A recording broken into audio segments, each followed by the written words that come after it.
Looks like you've done a lot of work all over the world, Ty. Yeah, I've That's awesome. had to get to see a lot of places and meet a lot of great people, and hope to keep doing that once we're no longer isolating. Yeah, we'd love to host you in person too, whenever that becomes a reality again.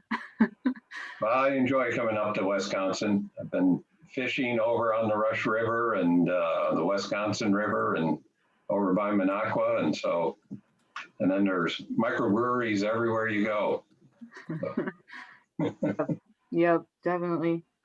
I was gonna say I'm not familiar with the Rush River. Where is that? Like the southwest part of the state? Northwest over near Leucopolis and across river from Minnesota, but across from like Winona. Oh, okay. Oh, that's awesome over there. It's a beautiful part of the state. Yeah.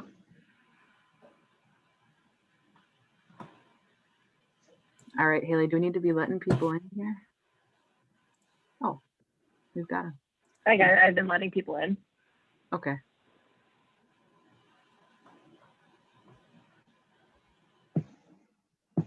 Well, hello everybody, and welcome to our January ASHRAE Wisconsin chapter meeting. We're going to go over a couple of chapter updates here, upcoming events, and then we'll hand it over to our speaker for today.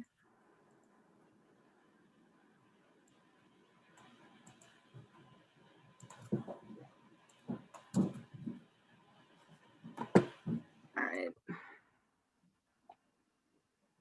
So if you guys haven't checked it out yet, as we've been reviewing, ASHRAE has provided some COVID resources. So we just want to make sure everybody's aware of those, as well as the ASHRAE technology portal. Today we've got Dr. Ty Newell to speak to us, and upcoming on the 28th, we have Rick Hermans that's going to come to the chapter to talk about how ASHRAE works. So those are our exciting upcoming events, as well as having the ASHRAE president coming in February. So check out our website for details on that and other upcoming events. As a reminder, we are doing the ASHRAE Technology Awards this year. Those are going to be happening in March. So if you guys have any nominations for that, any projects you've been working on, you can check out our website for more details on that. We're also calling for nominations for our Board of Governors and committee spots. So you can see the nomination form link here. If you have anybody in any of your organizations, please go ahead and submit a nomination. And you can find out more information on other chapter resources at this link here. And kind of like I mentioned, we've been mentioning it at most of our meetings. We are starting Built Environment Mentorship Program. So if you've got nominations for that, you can send those in, as well as looking for chapter webmaster. And that can be submitted in the chapter committee nominations as well. And again, chapter ASHRAE Technology Award. So again, that's happening in March, and submit your exciting projects that you've been working on this year. We're excited to review all of those nominations. So we are excited to welcome Dr. Ty Newell to speak to us today. Dr. Newell is the co-owner and co-founder of Build Equinox, as well as a professor emeritus at the University of Illinois. So let's all join us in welcoming Dr. Ty Newell. Thanks for joining us. Thank you very much, Kate. Let's see if I can get these things to hide my controls so I can get to the slide presentation. And there, I think I'm there. So, well, thank you very much for this opportunity to speak to Wisconsin ASHRAE folks.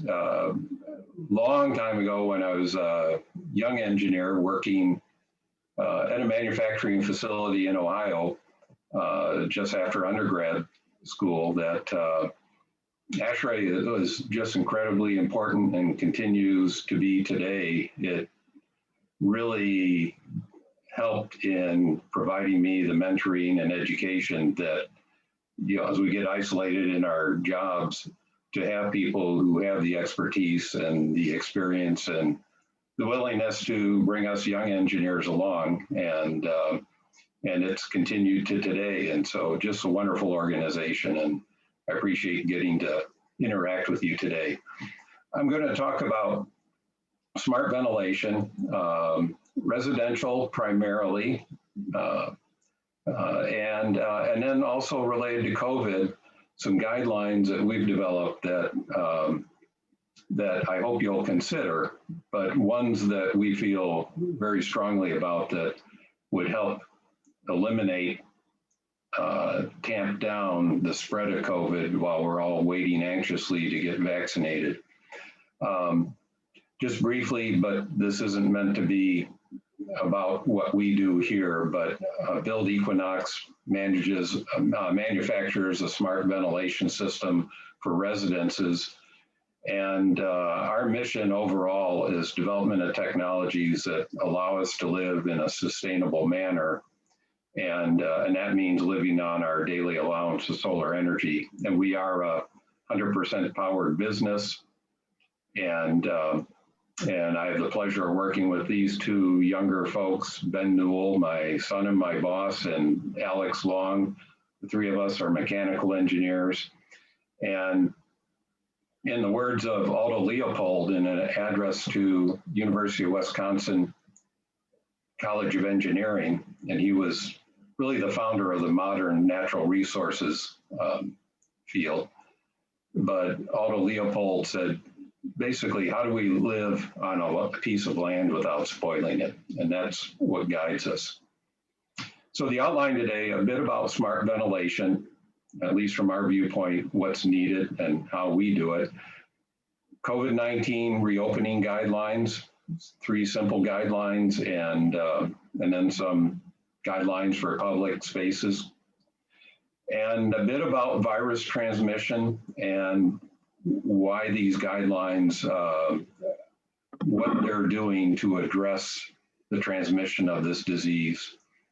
And then a little bit on examples and the costs. Because basically I'm going to tell you that ASHRAE ventilation standards aren't sufficient.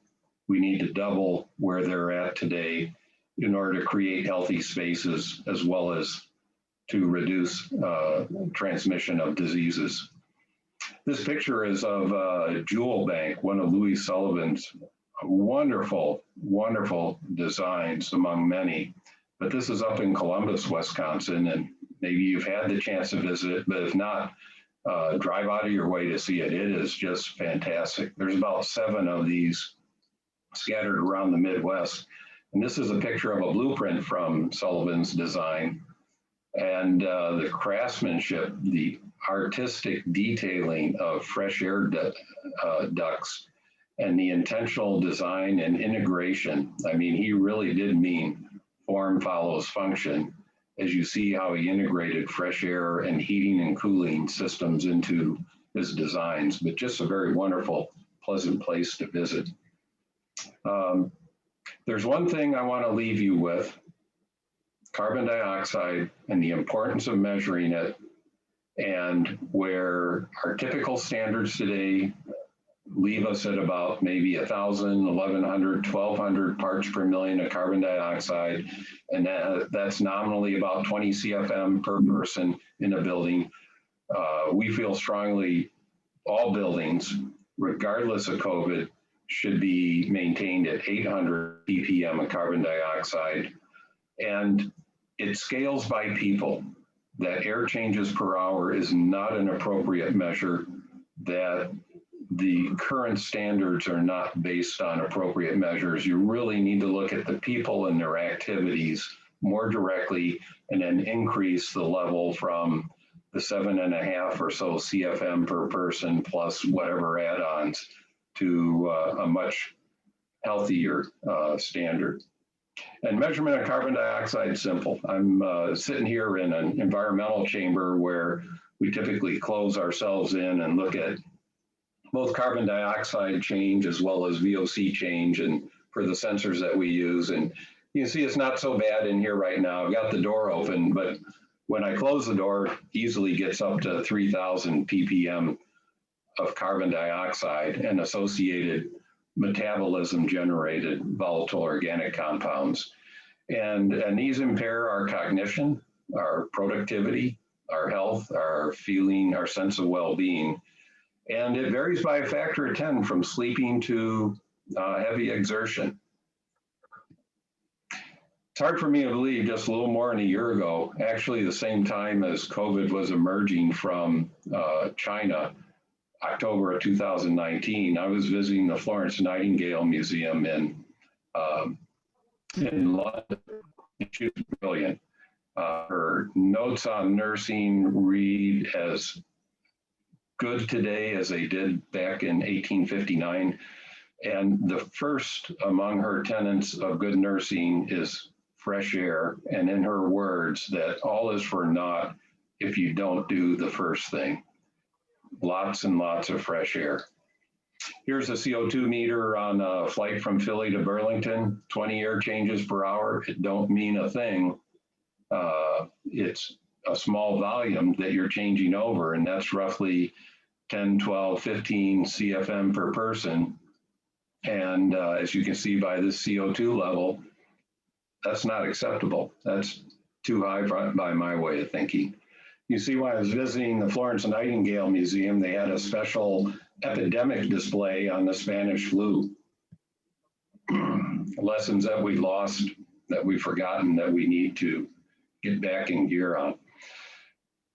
So I'm coming to you from this Morton building, typical steel-sided building, but it's a net zero building. And if this 4,500 square foot building can be solar powered with about 8.5 kilowatts of PV, a bit of insulation and ceiling and better windows, any building can be. And then I get to live in this wonderful house we call the Equinox house, a plus zero home, $125 a square foot home to build, same as my neighboring homes.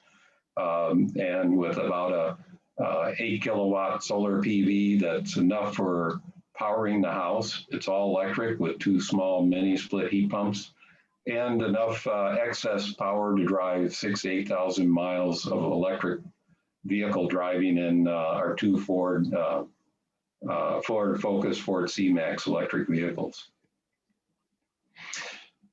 In homes and buildings, while we have standards, they're inadequate and often uncoordinated.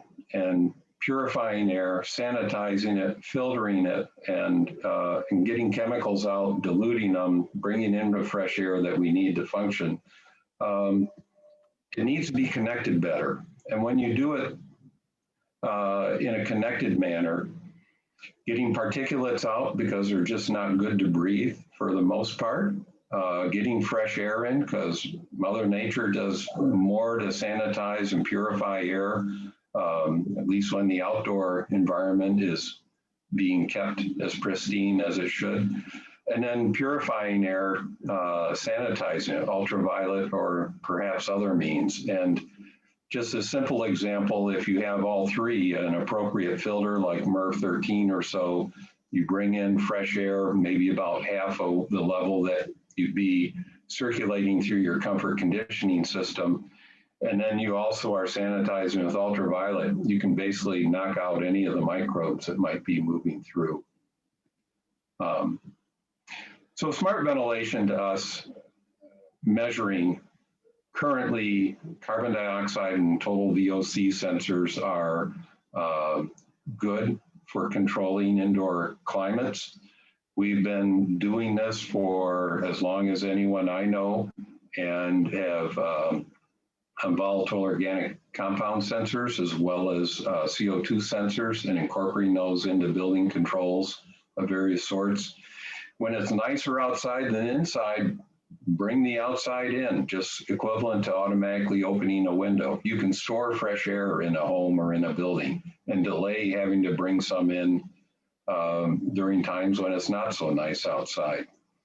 And then recover energy with high efficiency, do that automatically, and then move the air around, recirculate it, because most particulates in our buildings of today, our homes as well as commercial institutional buildings, most particulates are generated inside from our activities, cooking, skin, pet shedding, dander, dust mites, and things of that nature. But also, as we employ technology, do that in a smart, unobtrusive manner, Apple-like functioning, so things plug together in a seamless manner, and you don't have to go through a manual, you don't have to rely on a lot to accomplish it. So this is what we build, and I won't go through that, but this is just an array of zone dampering and wireless battery-free sensors that can communicate temperature, humidity, occupancy, whether a switch has been switched or a window is open, things like that that let us know what the house is doing to see what mode we might be operating in. And the nice thing is that you can have your cake and eat it too. So you don't have to sacrifice energy efficiency for indoor air quality. If you're familiar with Passive House of either flavor, either Fies, the US version, or Fee, the German version, both are prominent in the US. But these homes are all smart ventilated and among the most energy efficient you'll find anywhere. This Florida home is the first certified passive home in Florida.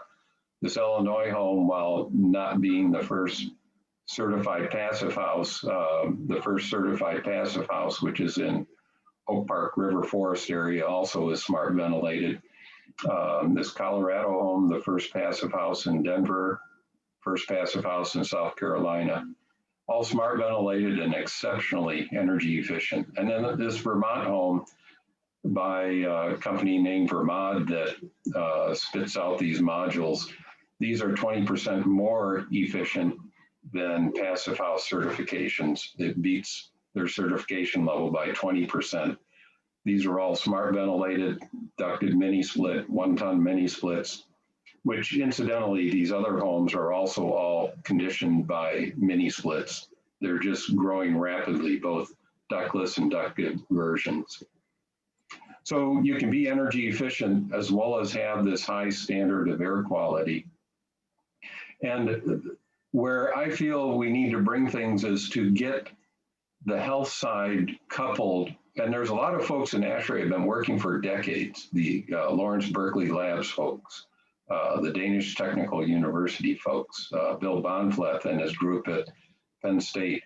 I mean, lots of folks have been working on this and understand the value of a healthy indoor environment, but we have just not been good at implementing it or motivating people and incentivizing it.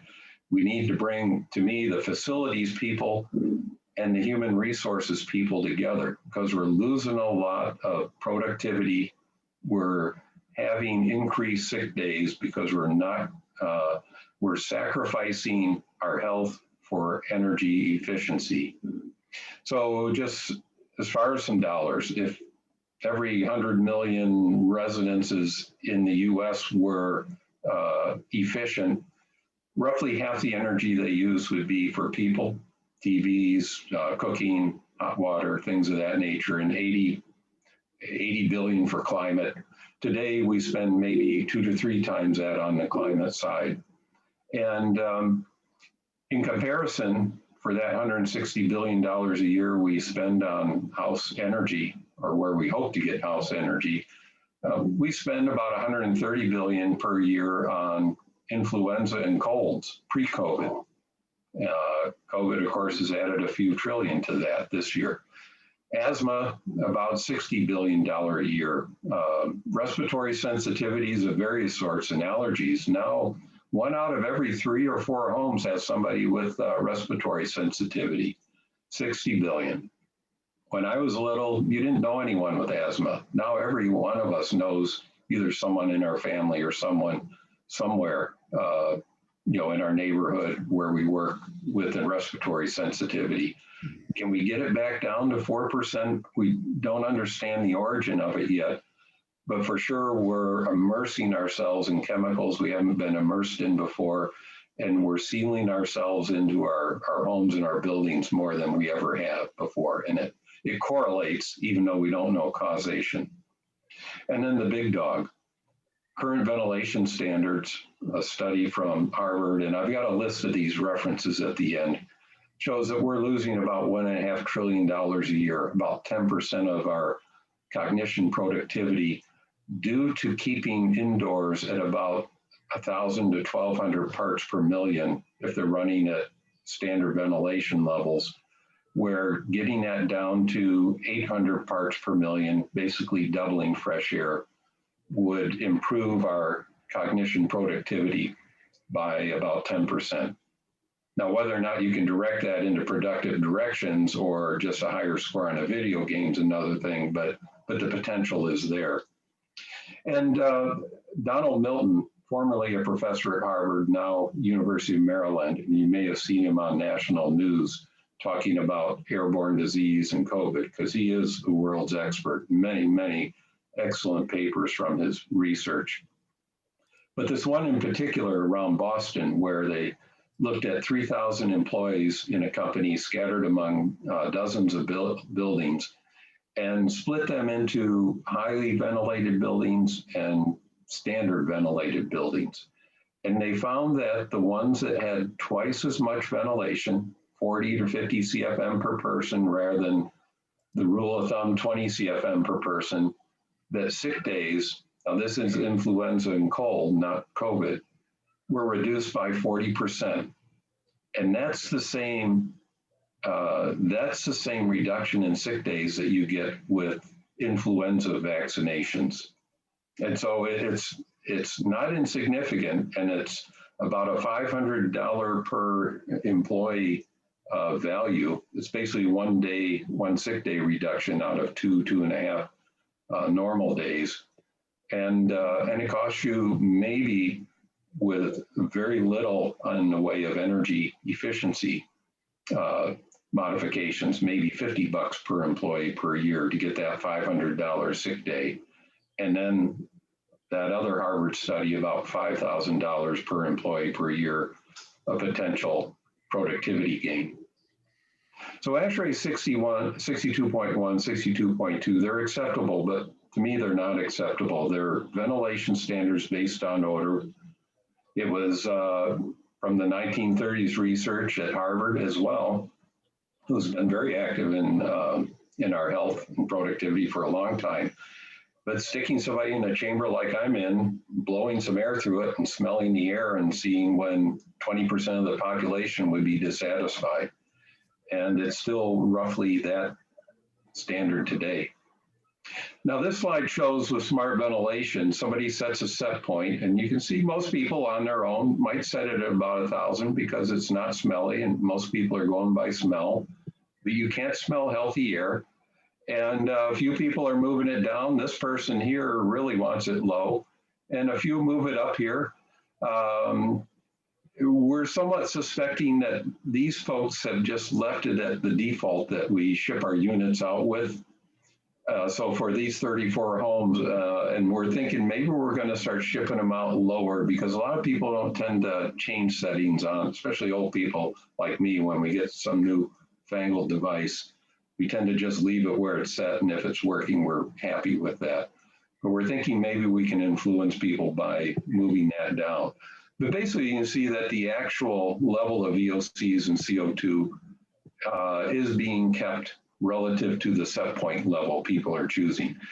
VOCs tend to dominate as far as air quality, although I'll say that that's not always the case. For example, here, CO2 dominates over VOCs, and in homes in which your activities do not generate a lot of other VOCs, CO2 will dominate.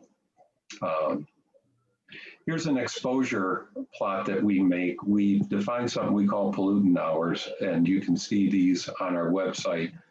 But a CO2 hour of pollution, just like a kilowatt hour, is being in basically 1,000 ppm of CO2 for an hour.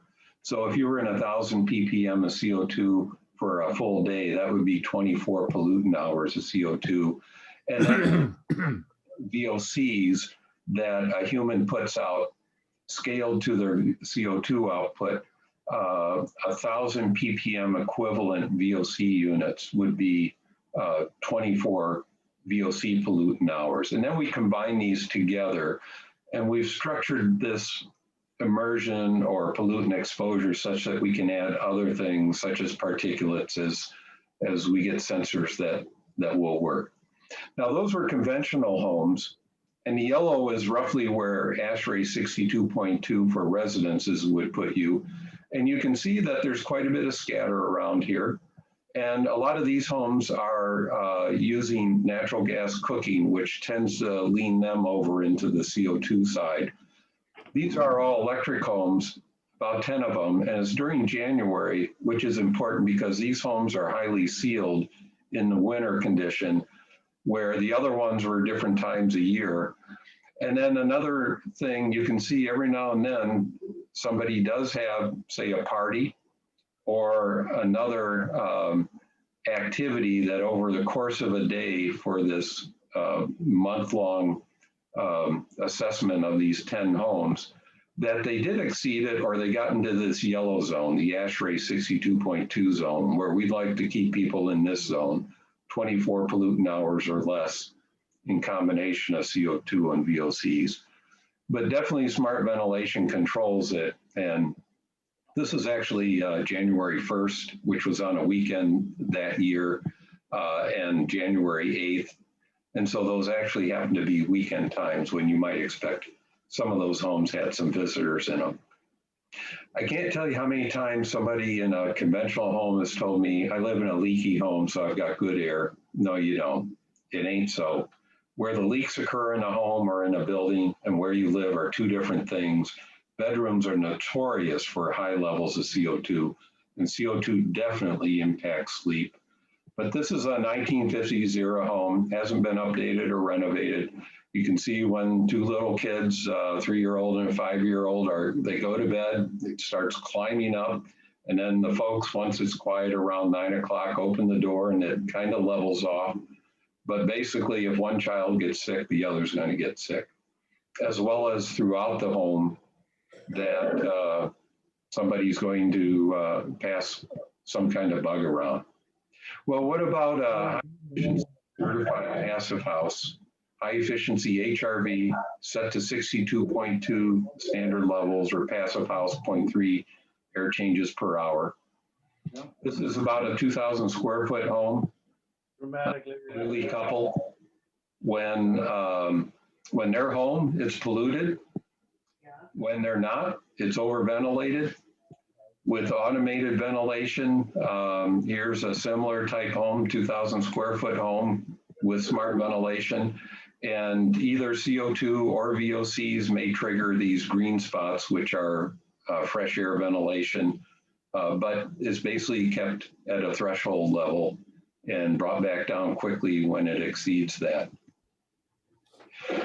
As far as smart ventilation, recirculation is essential. And for some reason, in a lot of home designs, especially in the passive house area, who we work with a lot, they try to achieve no recirculation in a home. And recirculation is important for a number of things. There's fresh air stored in other areas of a home that could be beneficial to humans. And when you have one and done ventilation without recirculation, you're wasting fresh air. Our fan on all the time, honey. That makes it over to an exhaust vent. And then also, this is your opportunity to get rid of particulates that are in the air, internally generated. And to us, if you can turn over a house in 1 to 2 hours, that's sufficient for removing particulates and then making good use of fresh air stored in the unoccupied areas. And when you get to a more complex home, we see 5,000, 10,000 square foot luxury homes, but still it's often two, like my wife and I, shuffling around the house, and where the pollution's occurring and where you need to supply fresh air, that you can add levels of sophistication, CO2 sensors, occupancy sensors, switch sensors, circuit sensors. You flip on a light, we sense the current flow. We tell dampers to set a certain way to bring fresh air in.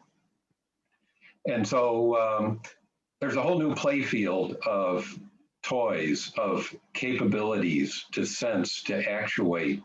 For example, over here, something we call server that allows us to control whatever flavor of comfort conditioning you might like, as well as zoning, so that if somebody's cooking and switches on the vent hood, that we do something with dampers to start bringing more air and exhaust air out of a bathroom or out of a kitchen. And so it's a whole new world, a whole new way of doing things, and the connected world can be a wonderful one, as well as one that we need to be cautious about. So I'm going to talk some about guidelines related to COVID. We've been working on this for nearly a year now. You can see from last May when we first introduced our guidelines. And what's happened over this past year is our guidelines have stayed the same. And you started seeing CDC and World Health Organization, as well as ASHRAE, moving toward these guidelines as far as better filtration, increased ventilation, but they haven't been so specific about what is increased ventilation. And so I want to say to you that you really need to double standard ventilation to at least 800 parts per million. We'll talk about cost at the end of this, but doubling it is not an excessive cost, especially in comparison to the value of the humans you're protecting. And going through a MERV 13 filter or better, it's not an excessive pressure drop in your ventilation systems. In fact, the California Energy Commission did a study of different filters and found that you were just as likely to have as high of a pressure drop with a MERV 8 filter as you were with the MERV 13. No difference in pressure drop among many filters. The main difference is the quality of the filters, the pleating, the filter material, and other things in its design, but not in the filtration level. And ultraviolet germicidal irradiation, and perhaps some others, but they really need to be vetted and tested. But UVGI is a known quantity, and at about 4 watts of ultraviolet irradiation, or about a 16-watt bulb for about 200 CFM, it's a small energy price to pay for about 85% single kill efficiency. And then in public places, UV surface sanitizing. A study by a hospital in Vancouver, British Columbia, over hundreds of rooms compared disinfectant sanitizing the surfaces and UVGI, and they found that 30% of surfaces that were sanitized by wiping and washing down still had contagious bacteria and virus on them, whereas ultraviolet surface sanitizing was knocked down to 3% of those surfaces. So a very effective way to maybe sanitize tables and countertops in other things other than medical facilities. And mask wearing, as I'll show you, is crucial to stamping this thing out. And stay away from people not wearing masks. Here's me with my pandemic beard getting a COVID test, and gave a little bit of laughter to the person testing me. She didn't jab me too hard with that thing. So airborne's crucial. I mean, this stuff is coming out of our lungs, coming out of our nose. It's that's how it's getting into the air and then landing on stuff. And keeping its concentration low in the air also keeps the concentration lower on cell phones and hairbrushes and countertops, as well as the so-called big particles are basically just kind of floating. I mean, you know, a 10 micron particle, it takes several minutes to get to the ground. I guarantee you 100 minutes of ventilation air blowing through, or you walking across a room, is also going to entrain and pull that thing from one side of the room to the other. One of the difficulties of the airborne, the respiratory droplets, is that not all of us seem to shed them. And this is from some of Milton's work as well, putting face shield on a person and looking at the droplets that are coming out of just regular respiration, not coughing and sneezing and other things that shoot out the larger droplets. But deep in your lungs, there's some of us that just naturally produce these very fine, about 0.5 micron and smaller droplets. And then the sneezing, coughing, loud talking generates larger ones that come out of your upper respiratory system. And your masks are pretty good at catching those, whereas the smaller ones are more difficult to catch. But still with masks, you can effectively catch those. And a very important paper recently released by Doug Reindl and his colleagues at University of Wisconsin-Madison studied face masks and face mask leakage that demonstrated this. But basically 50% of us release these under normal breathing, small respiratory droplets, and about 25% of us release most of those droplets. But you can't see them. You can't tell who is a droplet spreader. And then as far as a shedder, the infection might be in your upper respiratory system, your sinus cavity, other places, or it may be deep in your lungs or everywhere. But that determines on whether or not virus is coming out of you as well as the stage of it. And so that's why you'll hear about people being exposed in a room with someone that has COVID, but they don't get infected. And then other people, they go to a small gathering, everybody gets infected. So it's very tricky along with this asymptomatic nature of it. We ran an experiment in October in a jazz venue just to look at these particulates inside because it was getting cold outside and I like listening to jazz, and I was hoping that we can safely open these venues that are so important for other reasons for making life enjoyable. And we found that these small particulates, this is for the 0.3 micron, but we measured particulates from 0.3 to 10 micron. As people started gathering and CO2 went up, these small particulates went up. The large particulates didn't. The big ones did not correlate with people, but these smaller ones, 0.5, 0.4, 0.3 microns, absolutely correlate with CO2 as well as occupancy level. And then when we switched on additional fresh air and we started pulling CO2 down, and CO2 is about what you might find in a lot of indoor spaces, we also started pulling down these small particulates. Now, we then switched on an indoor recirculation system with a MER13 filter. And when we did that, but switched off the fresh air, you can see CO2 started to go up because filtration doesn't get rid of CO2, but small particulates kept going down. And then when we switched fresh air on again with the filter, we kept the respiratory droplets and other droplets. There's a whole lot of other things. There's a cloud of small particulates following you around, the Pigpen effect, but we started bringing CO2 back down.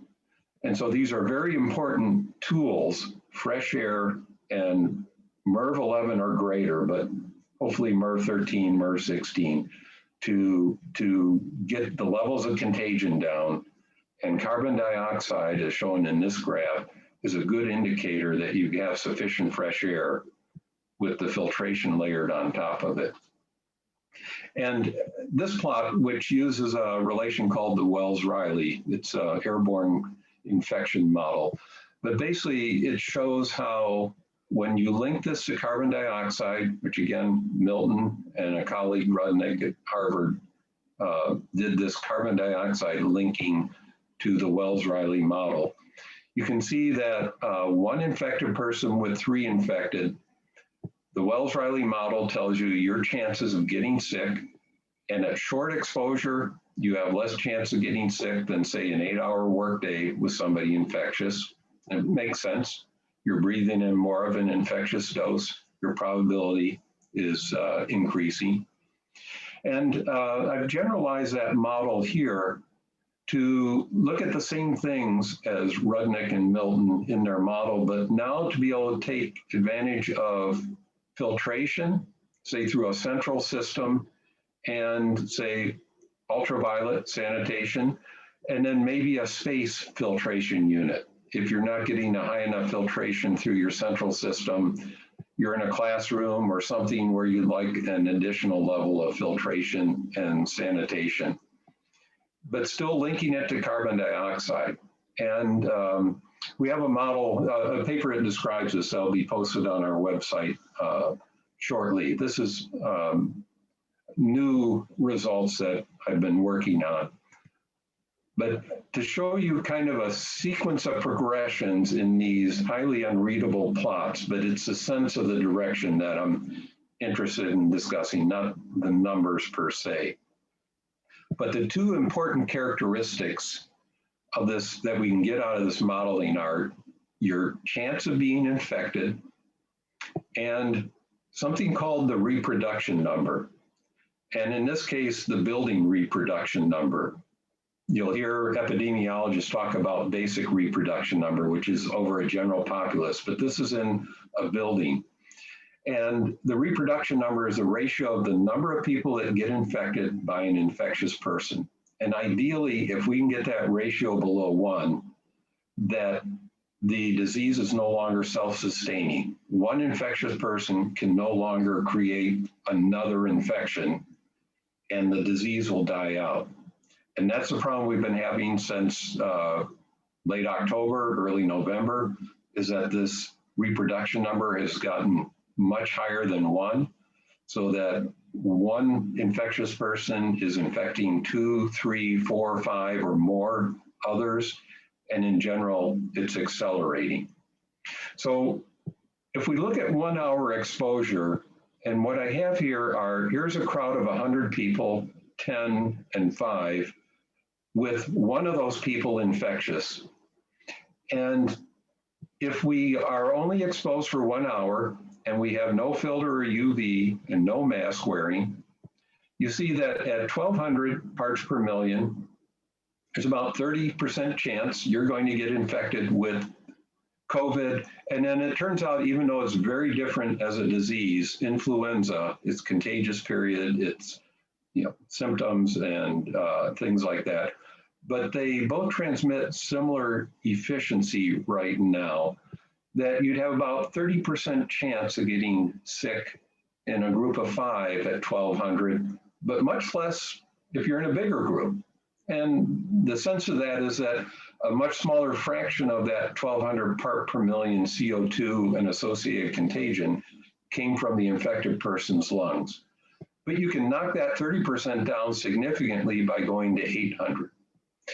Now, if we look at the reproduction number, you see that in the building, the reproduction number is all greater than 1 for standard ventilation, but we get below 1, so it's not self-propagating.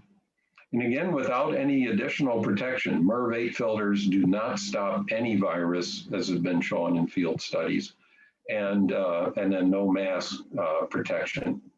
So for 1 hour shopping, this is right on the edge of decaying the disease, or here it's going to propagate it.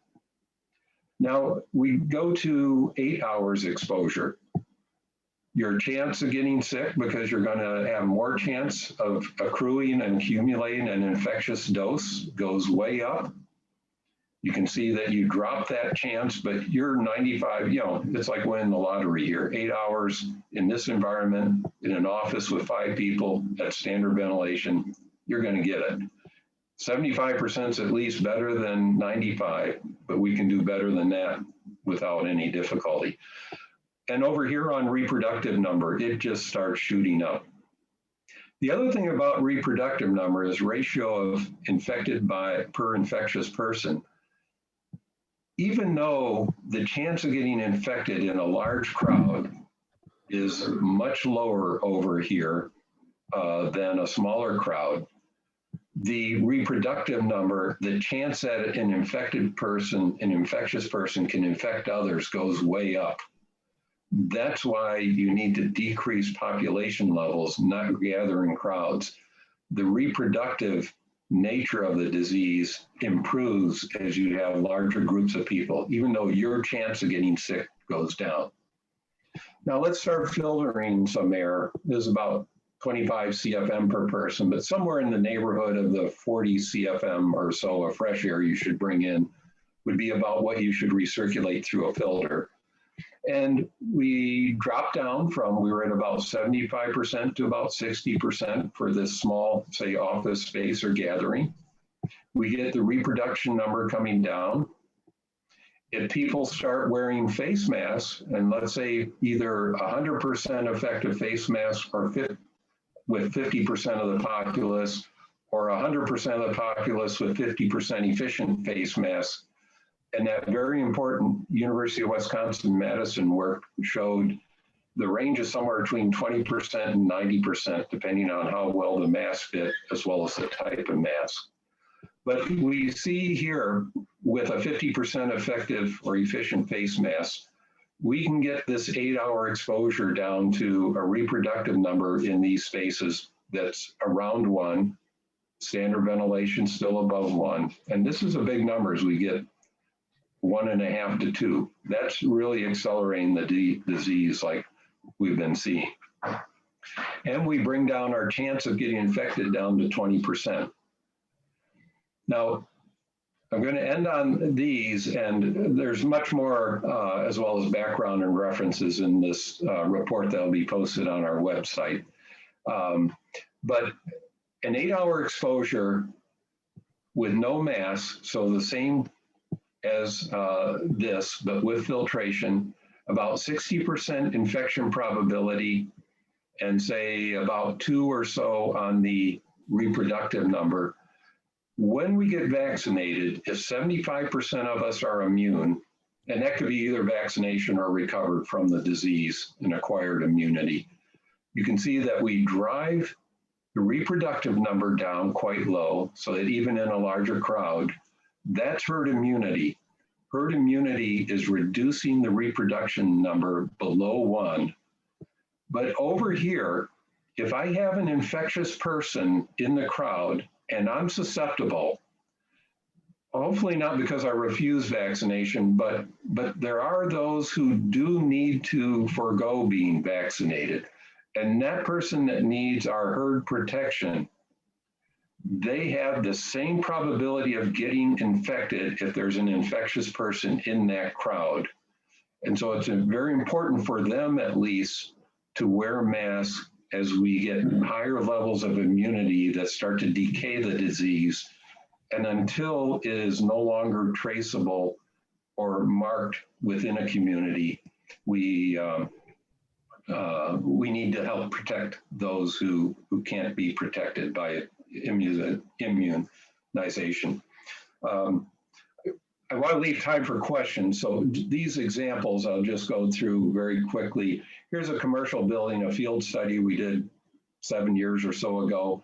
120 employees, 25,000 square feet. This was when information just started coming out from Harvard and Lawrence Berkeley labs on how standard ventilation impairs cognition.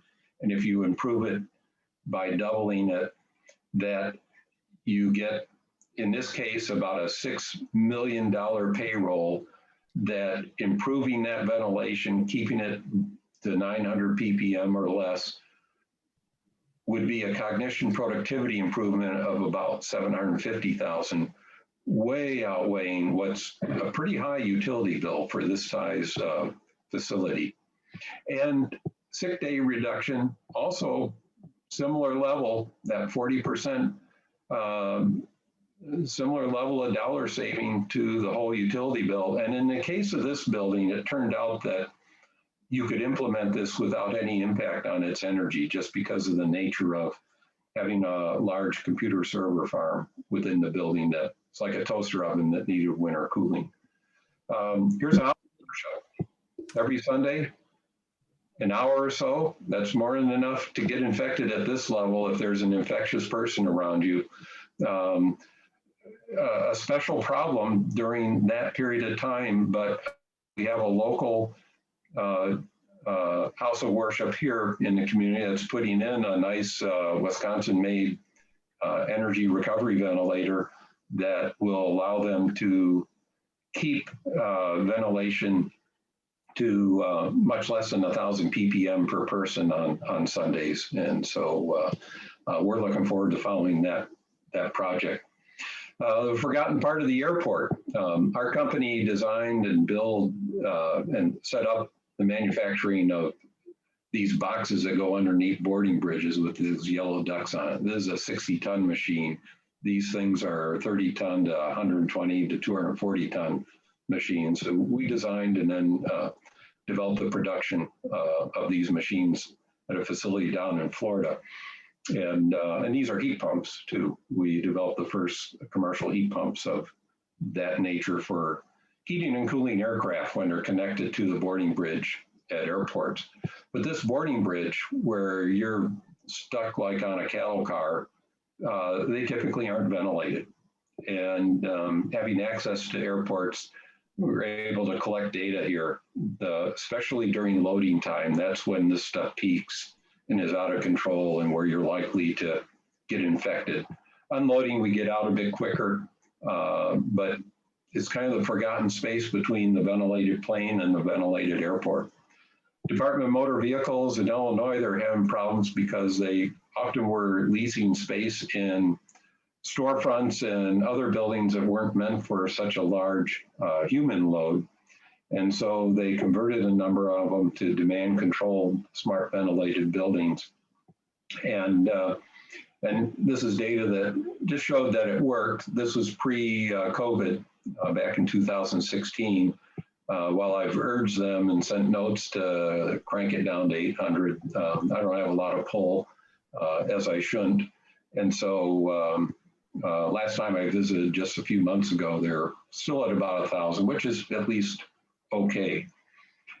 Here's the perfect office, a demonstration office. We constructed an advising office in mechanical engineering undergrad programs, CO2 stat, VOC stat, manual control of fresh air ventilation brought in. We took this upper window and blocked it off, insulated it.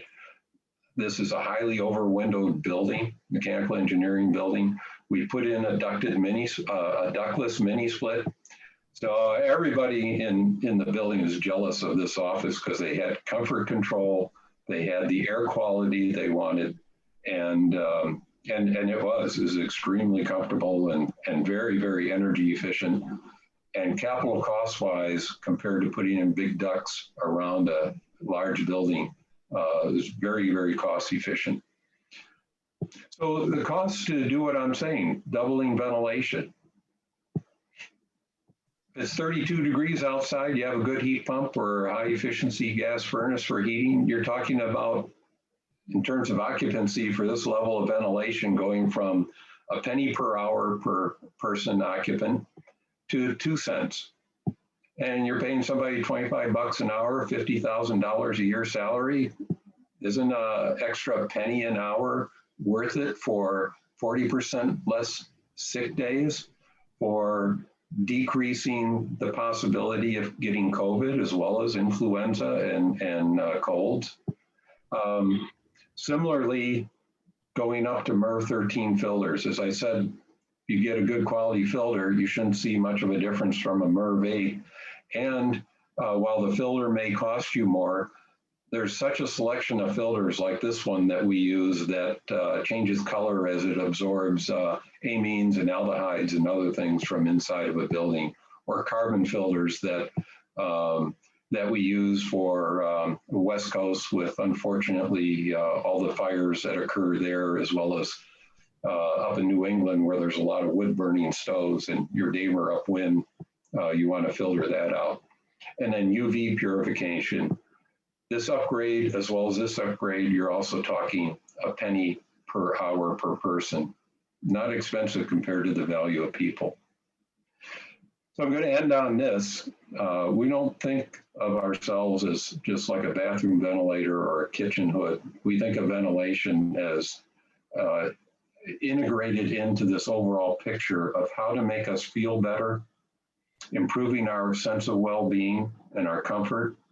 And this is important for our productivity. There's real dollars associated with this. And so we see ourselves in a concept we call preventilation or pre-ventilation. But this day and age of big data and artificial intelligence, and while we do want to be cautious, any good tool can also be a weapon. And so we want to be cautious about how we implement these things and the intent behind what people are doing with it. But our view in our company is that my data can help you feel better and your data can help me feel better. And overall, we can learn how to improve the indoor environment. And the goal is that keeping the indoor environment at a high level of quality and mixing that with, say, environmental reports and the things you're doing, how much screen time you have, where you've been going, who you're interacting with. And again, not to creep you out, but I mean, all that stuff's there. You don't know if your cell phone is on or off. You don't know if somebody's listening or taking pictures while you think it's off. But big data and artificial intelligence, a means to correlate data in ways that the human has difficulty putting together. That murder and ice cream correlate very strongly together, even though one is not the cause of the other, as far as I know. And so if we put these together, perhaps we can mitigate a migraine headache, avoid a bout of depression, avoid an asthma attack or another allergic response, or in general, help you sleep better.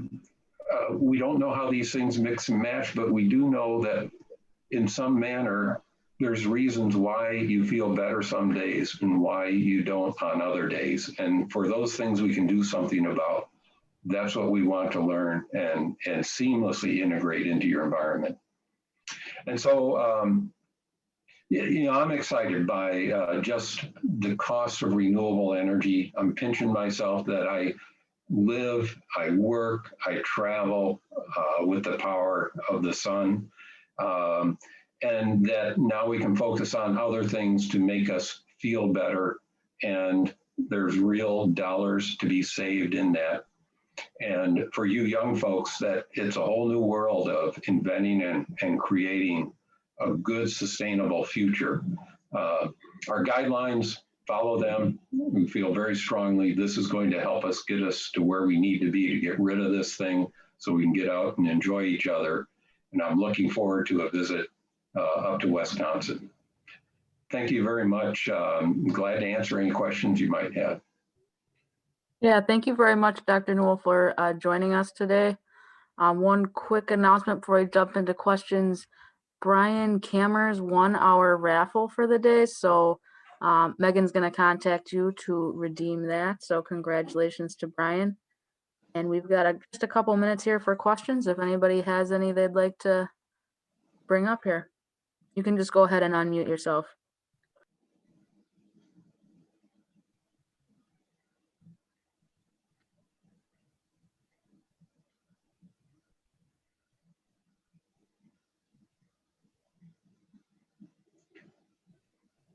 I have been known to reduce people's metabolism levels to dangerously low. So where I showed 0.7 metabolism units for sleeping, it's quite possible I've lowered some of you below that.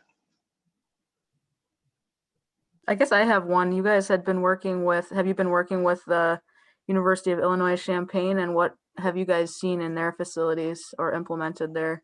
Yeah, my colleagues so I'm not active in research on campus, but I still participate in things like the jazz. That was with my colleagues over in environmental engineering, as well as the jazz performance faculty that arranged for the performance venue. And they've actually been having trouble because even though people are back on campus, most classes are still Zoomed or Zoom attendance with very little in-class attendance. And so between the campus increasing ventilation and filtration and then fewer people than normal, they're seeing exceptionally low carbon dioxide levels and particulate levels in the buildings. And so things are very, very healthy on campus right now. And then we're in a nice bubble where because last March, as this thing was quite clearly spreading around the world, some faculty who had some ideas on developing a quick COVID test, and then our campus administration that's known to move with the speed of an oil tanker on most things, that they took it on themselves to develop a rapid test, had it in place in the summer, vetted it with summer classes, and then moving into the fall, so that we test twice per week, and you have to have a current test within a twice per week range to enter buildings. And so we have kind of a safe COVID bubble, and that allowed us to have a safe group of students at the jazz venue, COVID-free guinea pigs, to run that experiment. Unfortunately, things shut down when we wanted to run a duplicate to just ensure our result and trends. But yeah, people are very active and interested here as they are at other institutions, and we're learning a lot on the fly. It's unusual to be writing things on research that's currently needed immediately. So it's making a difference.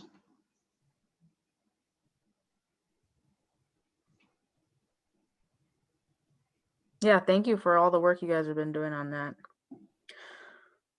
Alrighty, I guess without any further questions here, we will sign off. It is 1 p.m. So thank you everybody for joining us today. If you do have any questions that come up, feel free to email them to the ASHRAE email.